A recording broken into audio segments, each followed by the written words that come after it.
I'm going to continue this podcast series, speaking of the walkable city, and especially thinking about how can the design of the cities look if we ever to believe that people will come first rather than the cars or vehicles. Previously we mentioned and we spoke about on how the walkable city has to look in two steps, which the first one was the functionality and the second was the aesthetic. Going back to that theme, and as mentioned before, us great cities in North America are the one that will truly benefit from the transformation from the classic post-industrial status of cars first and people second to a much more redefined space, urban space whatsoever. We could look at it in the next 10 to 20 years into just forming our city into livable cities where we are not passive anymore. So, because if you think about now, we don't live cities as we are meant to. If you compare great cities in North America, we are not living them how they should be. If you ever had the chance, the luck to visit Europe, you will see cities that are much more fortunate with the climate. Cities like Barcelona, for example, is a city that has a very, very rhythm of their own. The city is, even in the winter days, in the mild winter days, a city that at 10 p.m. is still alive. People finish their shifts, they pour down the street, they go for some drinks, some beer, some San Miguel, some bocadillos, and they do enjoy their chill out, they're winding down from a day of work. Things that people in North America don't even know what it is about. As we think that after we finish our shift, our hard day of work, we have to rush into our cars, we have to rush into the expressway because we have to rush home first. It becomes sort of like a competition who gets home first and to sit in front of the couch for the rest of the evening after we buy something quick to feed our empty stomachs. However, this is what is wrong right now. It's a sort of like too fast, too soon, too quick. We don't know what's going on. We can't savor anything. It's always the drive-through culture that allows us to not to understand what we're going through. We live so fast. We don't take enough time off vacation as we should. Even when we do, we don't get the paid vacation as we are to learn to do in this continent. And we ought to slow down a bit because we don't understand where we're going, and why we're going.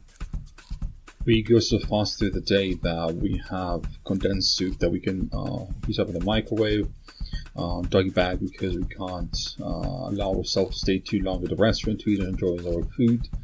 We can't enjoy anything because everything is rushed experience. And speaking of experience, we have to try and understand that it's not about quantity, but it's more about quality. If you do invest your time outside and outdoor, you always savor what you don't have. On the weekends, when you go far away, you go away from the city. If you happen to like nature, you go out, you go for your hike, and suddenly you look back and see, oh look, you know what? I kind of like understand why we ought to live in nature a little bit longer than we should. And we eagerly go back on a Sunday evening to prepare ourselves for the next day, the Monday, tragic Monday, and off we go into the next 5 days of a fast-paced routine.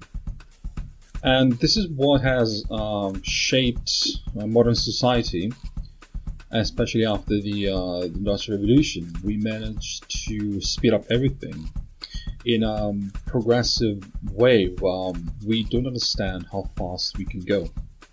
So as long as we have the resources to go that fast, we allow ourselves to get thrilled by it. So we go along, we play along. We don't understand actually whether it's the right way. We just go where the numbers are, where the money's going. And going back to the topic of the walkable city and how North America, places like Canada and the US, we perceive how society has changed in the last 100 years or so, especially after World War II, while we incrementally distributed population according to this sort of like new design scheme represented by the sort of like a new urban solution to give people the ability to enjoy a bit of the countryside, yet in the space and the comfort at home. And we have suburbia, and then what we have on the other hand, we have the old city that is basically vertically developed. It's going upward rather than to the left or to the right. And going back to exploring why this sort of like direction and design has been disappointed so far. On the other hand, we also have to think that the suburb is a spawn of the poor design of city centers of the downtown. I stumbled upon an article, I think it was a couple of years ago. It's on the Star, the Star.com. It's a Canadian website from Toronto.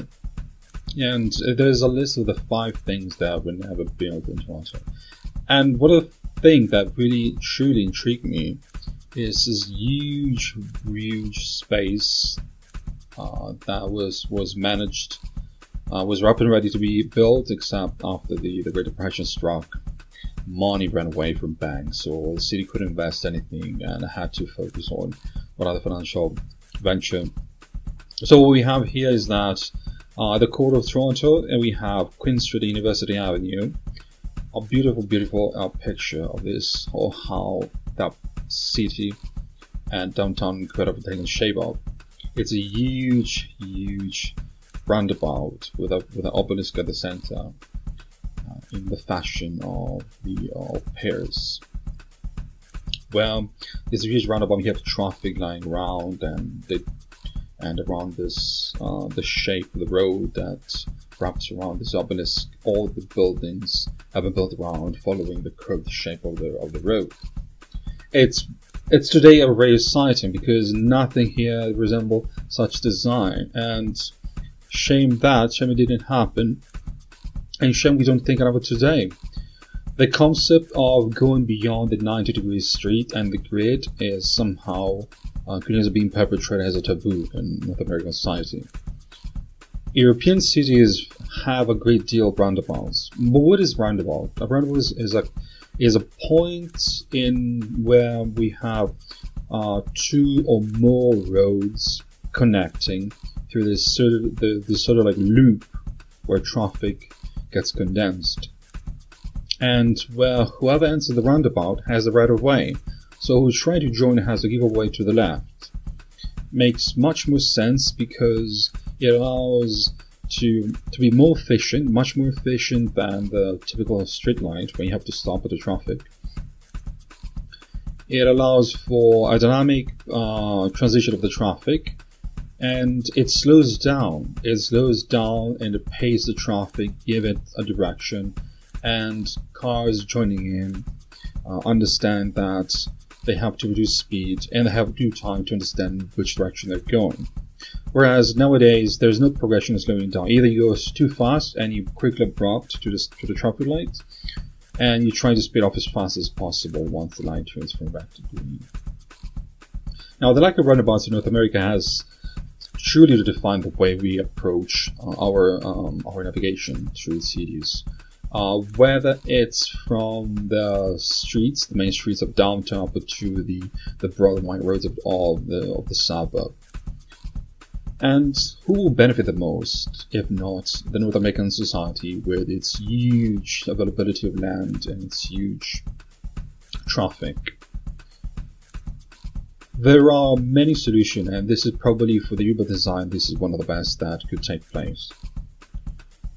Why? Because simply looking from the outside, either we truly understand that traffic cannot exist as it is today, and we stop with cars going everywhere, and we truly push for like a better system of subways, streetcars, and bus routes.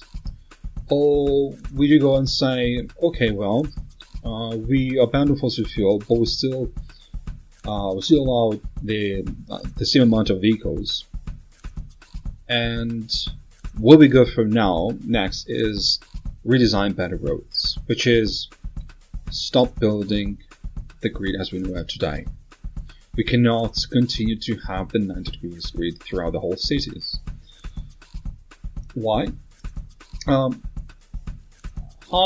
much time does a person take in traveling from point A from B, going left and right zigzag, and going probably on a straight line distance that could be of, let's say, a couple of kilometers? Instead has to go through probably like twice as much of the distance, because roads are built in a way where you can only turn 9 degrees either to the left or the right to reach your destination.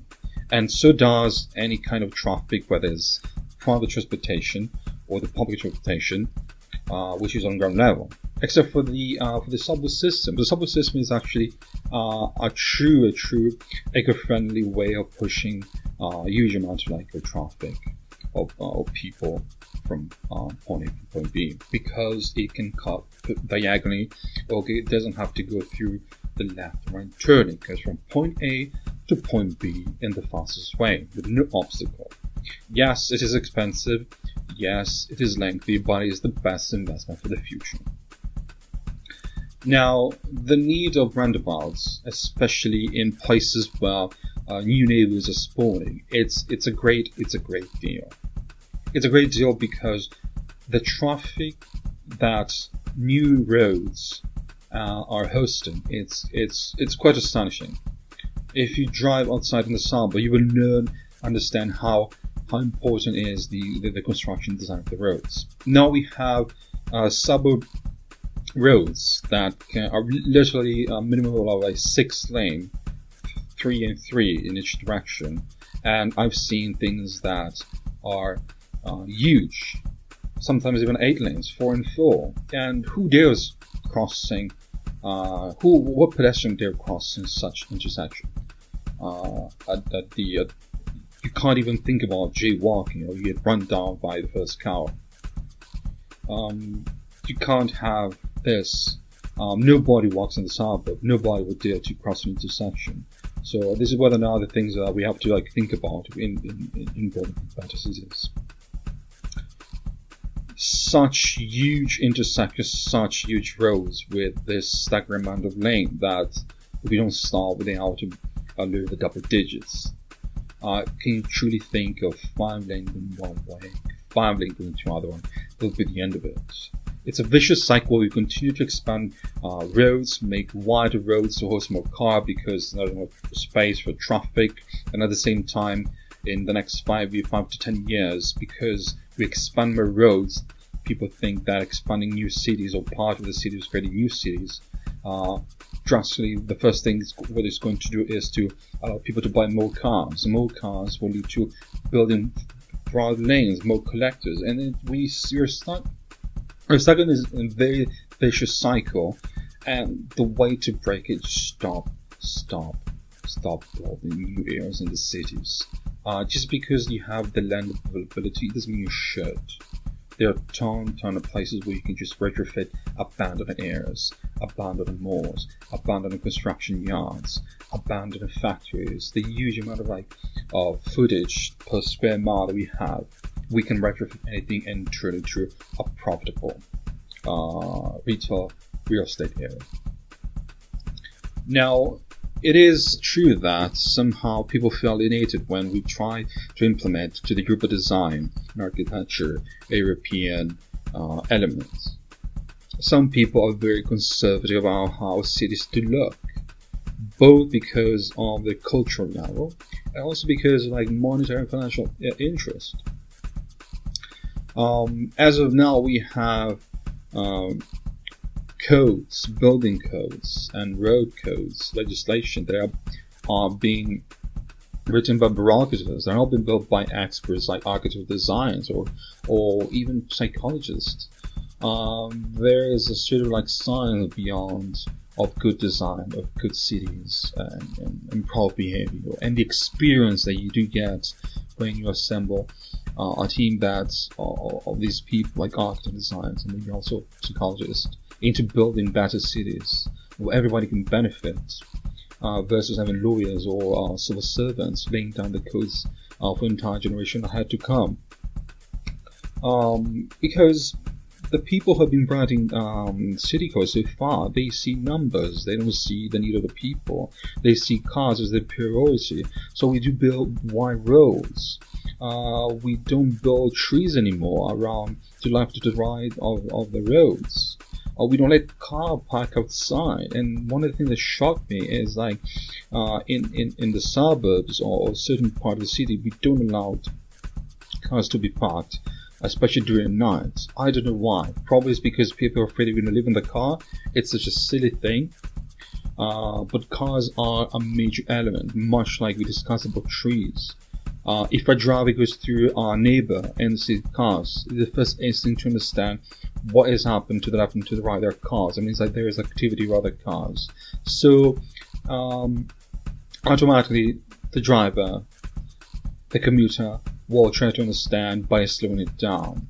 It also acts as a barrier for the pedestrians, so the pedestrian doesn't get hit, because the wide roads, the empty roads, are sort of like a tease for driver to speed up.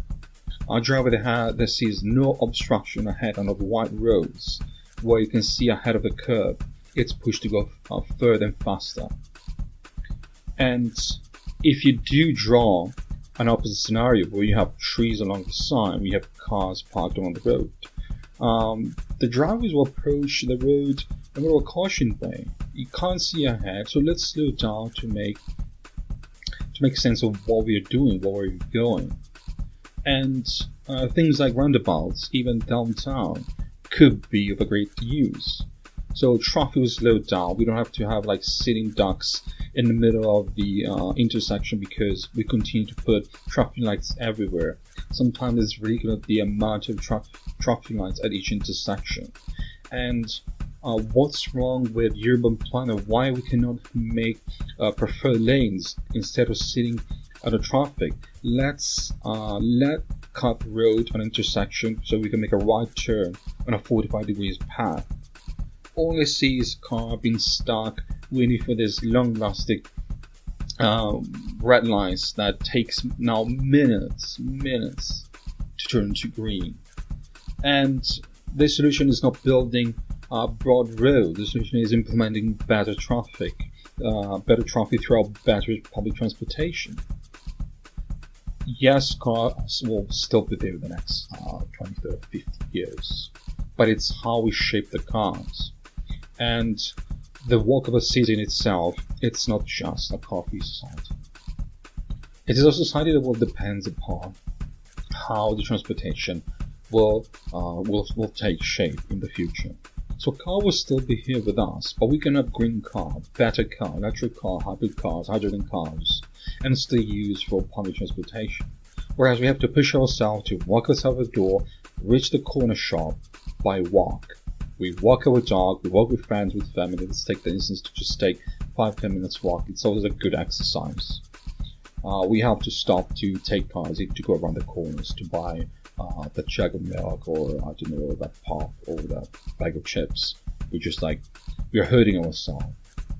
In a movie, we become so sedimentary that we have no idea of the progress of diseases that now are afflicting society. Heart disease, diabetes, and overweight. They're all striking down because we choose the shortcut. We don't exercise anymore. We don't burn calories. We breathe this polluted air that we generate. We think that, it's just going to be like a small commute. Now, times that 100,000 for every people that in every single moment, every single city wants to take a short commute. And there you go. You have this major pollution problem where everybody's just going to go on a small commute. And for that 5-10 minutes of road trip, it will generate so much CO2 and greenhouse gases throughout the city. Even though you might think you're safe in the suburb because the cars concentration is small, you're actually far more exposed to diseases, because the only way you can move around the suburb is through using the car. There are little to no public transportation in the suburb. If you do want to go and, for example, buy something you want to drink, you have to get off your house with a car. Nobody will ever walk during the winter with the snow. Even has to be about 10 minutes walk. to get the grocery, or even to go and, I don't know, get something to drink, get a coffee. We are all going to use our cars, but we're not moving. We are being very, very static. We're reaching a point where we are so lazy that we somehow think that technology is going to help us. That computers and tablets are the solution to our problems. But they're not. They can help improve. They can help track. But in the end, the core issue is people taking major decision and making the true change. And in urban development will make a lot of sense if we stop literally like building cars that are not fuel efficient. That are not fuel efficient. Cars that are continuously burning fossil fuel, that have to go miles and miles throughout parts of a house because there is no straight connection from A to B.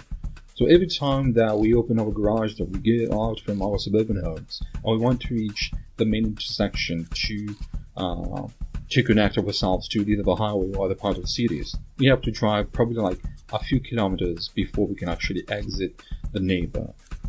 This dead end, the cul-de-sac in French, which means like the dead ends, or those courtyards that house a huge lagoon of tarmac where many houses are connected.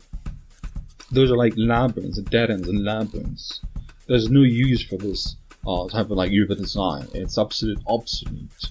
But it's always been since day one, but we didn't know about it because we thought that there were no consequences of burning this staggering amount of fossil fuel. There was no problem with CO2. We thought that somehow everything will vanish in thin air into the atmosphere, but it's not so. And now more than ever, we have to think twice about the consequences.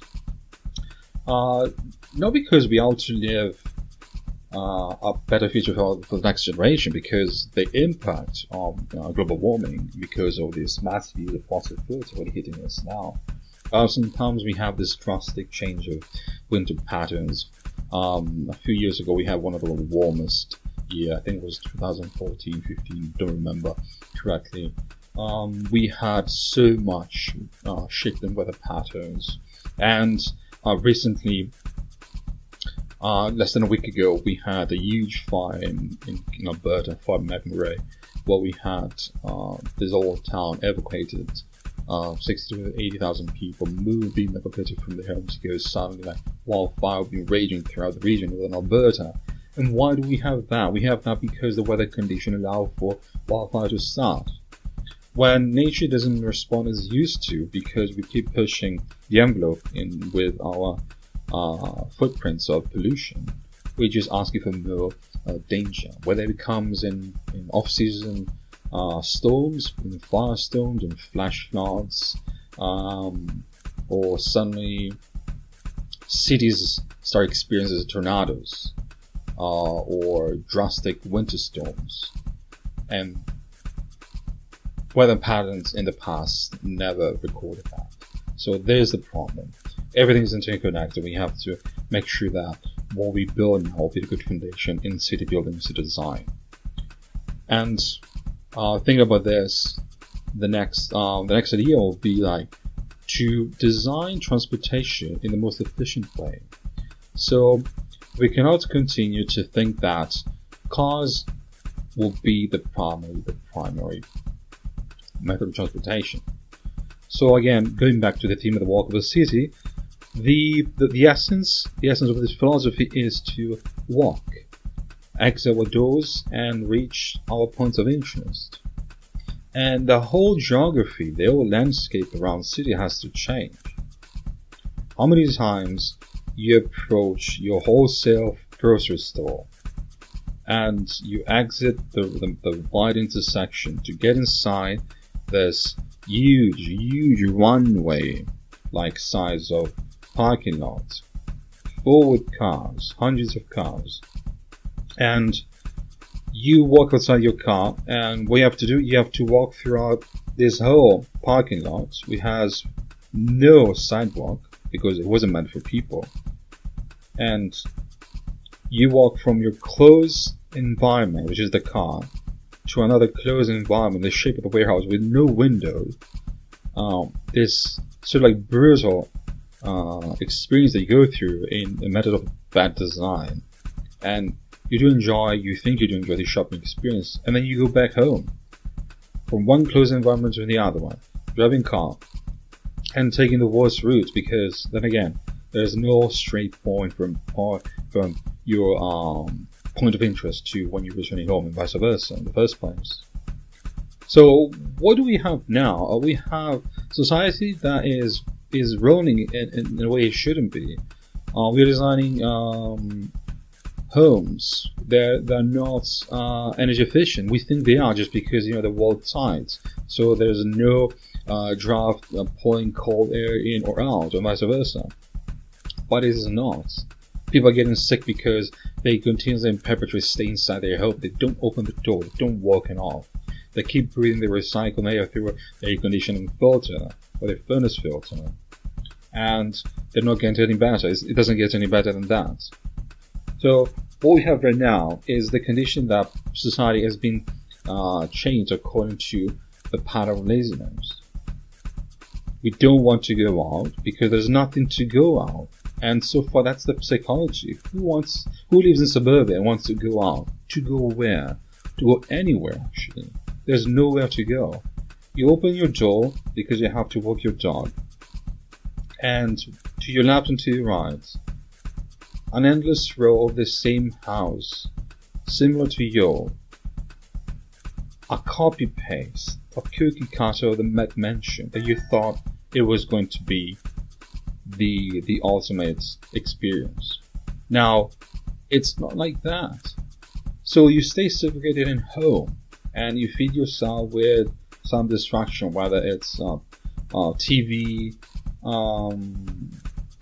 online movies, stream videos, bit of barbecues, but in the end, you're not leaving the cities that where you belong. You're just staying segregated inside your house. You're sitting there, you're passively experiencing everything, and the only way you're moving out through that door is because you have to. You have to go to work, or you have to buy food, and it's most likely the first and the second one. So this is how bad cities have been designed, developed, and maintained. Also keep in mind that all these new housings, all the new development, the housing parks outside the city cores, they're not being built with good quality. They have been built to last merely 150 years, which is nothing compared to the VO buildings that characterizes downtown. How many times have you seen buildings in North America that are like solid 200 years old historical building? The new houses won't even reach all that much of this lifespan. So why? Because there's a market set up to demolish those houses in the next 60-50 years. So once we demolish those houses, we build more houses to be demolished in the next 50 years, and so on and so on. We feed this crazy pattern in the market that literally it's meant to just make money. So there's nothing that can truly last and create a sort of like can be treated as a heirloom to pass on to the other one. And whereas the old continent that Europe represents, centuries of homes, and being renovated inside and outside, but it's still there. It's a thing that North America could have adopted, but somehow, because of economical reasons, it won't. It does not. But it's the right approach for the future because of the set reasons. Either we continue to have this sort of like drive-through economy, drive-through society where we live fast because we want everything to be cheap, ready, available, we can't wait. So it talks about quantity versus quantity, but we will perish the consequences, and we already started. Or would you say ourselves, we stop lying, we say, oh well, you know what, we could actually say no to a few things, wait a little bit longer for our food, buy homes that are a little bit smaller, they consume a little bit less, that are closer to the corner shop, they're on Main Street, and we give up on this sort of like Hollywood fantasy of the perfect suburban lifestyle, and we stop actually lying to ourselves, and we start actually building new cities. And it comes out of an investment where we start saying, I don't need to have 3 cars. I don't need to have 3 SUVs parked in front of my $1-2 million home. I don't need to have a 60-70 inch plasma TV. I don't need to have a backyard so huge that is squandering all the water in the neighborhood just to maintain it. I don't need to have that huge swimming pool. I could have maybe a little bit less. I consume a little bit less so I can still enjoy the outdoors in a good season. I could plant more trees, because if you see now, the suburb virtually is there's no nature except like patches of grass, prefab slabs of grass that get like stitched up, almost as if they were tiles out of the hardware store. So it's an artificial landscape that we grew up in, and we sort of like passively accept it as if it was sort of like cult of religion, and we don't dare to say no. And it's really difficult to snap out of this sort of like frequency and say, oh well, no, we ought to stop because it's not good for the environment. It takes too many resources to maintain it. And in the next 20 to 50 years, or even less, there won't be the capital to sustain all this. You can increase all you want the taxes, but eventually cities don't really truly understand how to save money. There won't be enough raising taxes to maintain everything. Everything, if you can't maintain it, either you give it away, but you can't suddenly start splitting cities and sell it to other municipalities, or you stop maintaining it and you start this slow and scary process of degradation, decay. Well, suddenly the suburb will become probably abandoned, or favelas, ghost towns. You cannot afford the capital to maintain it. People will leave them, will start going somewhere else, or dwell somewhere else, and suddenly you'll have a crisis in the financial market. Well, there's no more room for errors, and we'll have the need to live with less and maybe live closer to each other. We'll have to give up everything. We have to give up on the fancy goods that we import for cheap price from China. We have to start growing things locally. We have to share things that we're not used. We think we do. We are good to share things, but we're not. The only thing we might share is what? Roads, the same roads when we go to work, and that's it, pretty much it. We have to give up certain things and certain privileges to live a little bit better. We have to start growing things, food for example, locally. Stop eating all year round seasonal fruit and focusing on the fall season and what the fall season in terms of food and fruit they can offer us. Consume locally, consume less, and consume wisely.